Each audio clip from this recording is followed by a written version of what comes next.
sosial telah menjadi bagian tak terpisahkan dari kehidupan masyarakat saat ini. Ribuan lowongan kerja online paruh waktu marak bertebaran di media sosial. Banyak akun-akun pribadi yang tidak jelas profilnya lalu lalang di beranda Instagram. Musikus sekaligus politikus Dhani Ahmad Prasetyo alias Ahmad Dhani divonis 1,5 tahun penjara dan dianggap melakukan tindak pidana ujaran kebencian yang diatur dalam Undang-Undang ITE.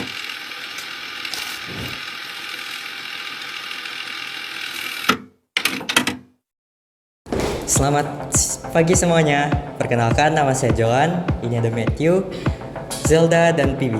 Hari ini kami akan melakukan wawancara tugas bahasa Indonesia. Tema yang kami ambil adalah dampak negatif media sosial terhadap pornografi.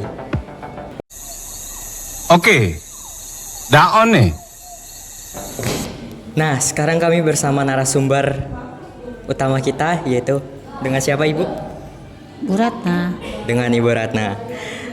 Tujuan kami melakukan wawancara ini adalah untuk mengetahui apa sih pendapat Ibu tentang tema yang kita ambil, yaitu dampak negatif media sosial terhadap pornografi. Apakah Ibu bersedia untuk kita wawancara? Boleh. Oke. Saya akan A few moments later. mulai dari pertanyaan pertama. Bagaimana pandangan Ibu tentang penggunaan media sosial di kalangan siswa saat ini? Iya, kebanyakan anak-anak muda zaman sekarang malah menyalahgunakan kecanggihan teknologi, menyalahgunakan perkembangan teknologi yang cepat ya untuk untuk melihat hal-hal yang sebenarnya belum waktunya mereka ketahui. Suatu saat mereka akan tahu, bahkan mereka juga akan mengalami, mereka akan menjadi pelakunya. Tetapi kadang-kadang anak-anak zaman sekarang ini dalam usia yang masih sangat muda nggak sabar, rasa ingin tahunya terlalu tinggi, keponya terlalu tinggi, sehingga teknologi yang begitu cepat berkembang itu malah digunakan salah, terutama dalam hal yang menyangkut pornografi. Oke, jadi itu jawaban dari pertanyaan pertama.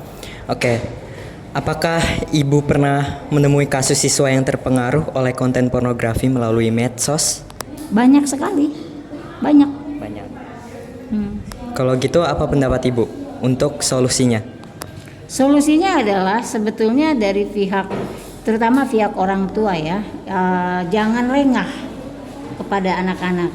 Jadi orang tua kalau bisa juga jangan sampai kalah pintar dengan anak-anak, terutama dalam hal teknologi komunikasi. Jadi jangan gaptek. Jadi orang tua harus secara rutin berkala dan mendadak itu periksa HP anak-anak. Ya, jadi jangan biarkan anak-anak lepas begitu saja. Menurut Ibu, apa dampak yang dialami oleh siswa yang terpapar konten pornografi? Ya, satu, jadi nggak fokus belajar. Pikirannya hanya untuk hal-hal yang negatif saja. Dan yang kedua, pastinya karena rasa keponya ingin tahu, mereka tidak hanya ingin melihat saja, tapi mereka juga ingin merasakan, mengalami, dan menjadi pelakunya. Sehingga yang terjadi adalah moral mereka menjadi rusak, terjadi buatnya bilang ya, banyak hal-hal yang seperti misalnya hamil di luar nikah, kemudian tidak menghargai caranya menjaga kesucian tubuh, begitu. Oke, pertanyaan selanjutnya. Menurut Ibu, apakah perlu ada sosialisasi atau pelajaran khusus di sekolah tentang penggunaan medsos yang bijak? Wajib itu, harus. Wajib.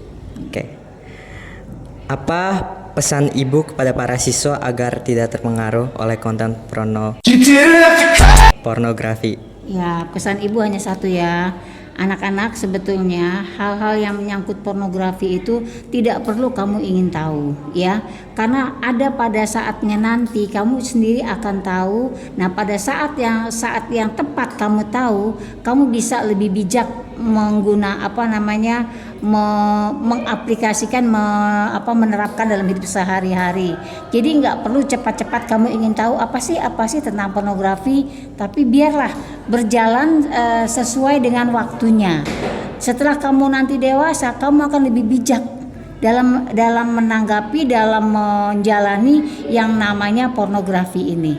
Toh nantinya kita semua akan ke sana. Ya, oke. Oke, terima kasih banyak Ibu Ratna atas waktu dan penjelasan yang telah diberikan. Dari wawancara ini kita bisa belajar banyak ya tentang pengaruh medsos terhadap siswa-siswa Gen Z kalangan ini. Terima kasih Ibu. Terima kasih juga kepada Bu Namira yang telah menonton. Nilai plus ya Ibu.